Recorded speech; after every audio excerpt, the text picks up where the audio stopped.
Dear students, welcome to my channel citizen commerce classes.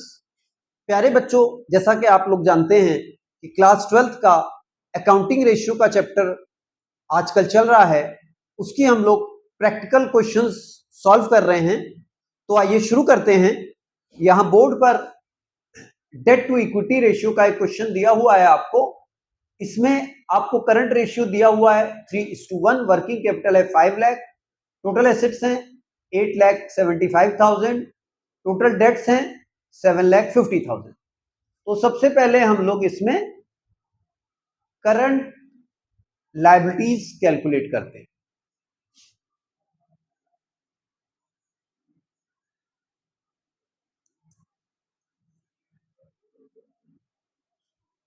Current ratio is equal to current assets upon current liabilities. ठीक है बेटा, तो current ratio दिया हुआ है 3 is equal to current assets upon current liabilities. तो 3 current liabilities is equal to current assets. Current assets is equal to 3 into current liabilities. अब आपको वर्किंग कैपिटल दी हुई है। Working capital is equal to current assets minus current liabilities. ठीक है बच्चों, working capital की जगह पर वर्किंग कैपिटल की वैल्यू रख दीजिए 5 lakh rupees,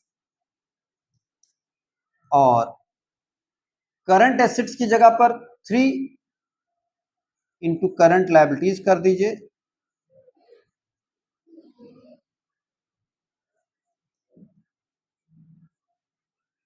5 lakh is equal to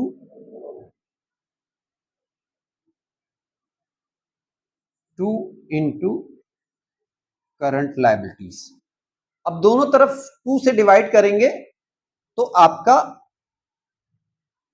2,50,000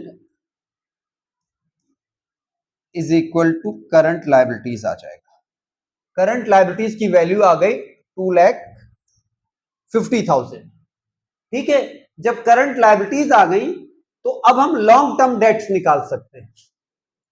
long term debts is equal to 7,50,000 minus current liabilities की वैल्यू 2,50,000। ठीक है बेटा, तो लॉन्ग टर्म डेट्स आ गए आपके 7,50,000 minus 2,50,000, 5 lakh rupees. 5 lakh rupees के आ गए लॉन्ग टर्म डेट्स। अब बेटा हम लोग इक्विटी फाइंड आउट कर लेंगे।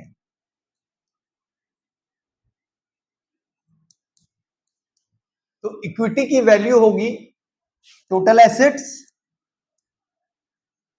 क्योंकि टोटल एसेट्स हमेशा टोटल लायबिलिटीज के बराबर होते हैं बैलेंस शीट के according. Total assets minus total debts.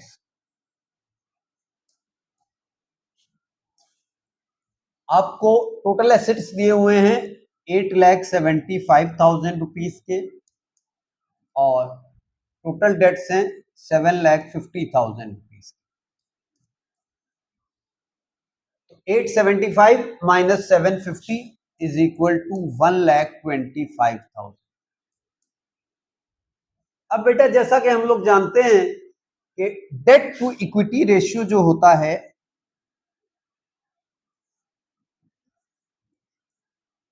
Date to equity ratio जो होता है वो long term dates upon equity. तो लॉन्ग टर्म डेट्स यहां पर है 5 लाख रुपीस और इक्विटी है 1,25,000। 1 2 3 1 2 3। ठीक है बेटा, तो अब आप 25 का टेबल पढ़ लीजिए। 25 5 जा 125, 25 2 जा 50, 0, 5 1 जा 5, 5 4 जा 20, 4 अपॉन 1 इज इक्वल टू 4:1। तो बच्चों ये क्वेश्चन थोड़ा सा लेंदी है, आप लोग इसको 2 बार कर लीजिएगा अपनी नोटबुक में, और इस वीडियो को 2-3 बार आप देख लीजिएगा। उसके बाद ये क्वेश्चन बहुत ही आसानी से आप लोगों से सॉल्व हो जाएगा।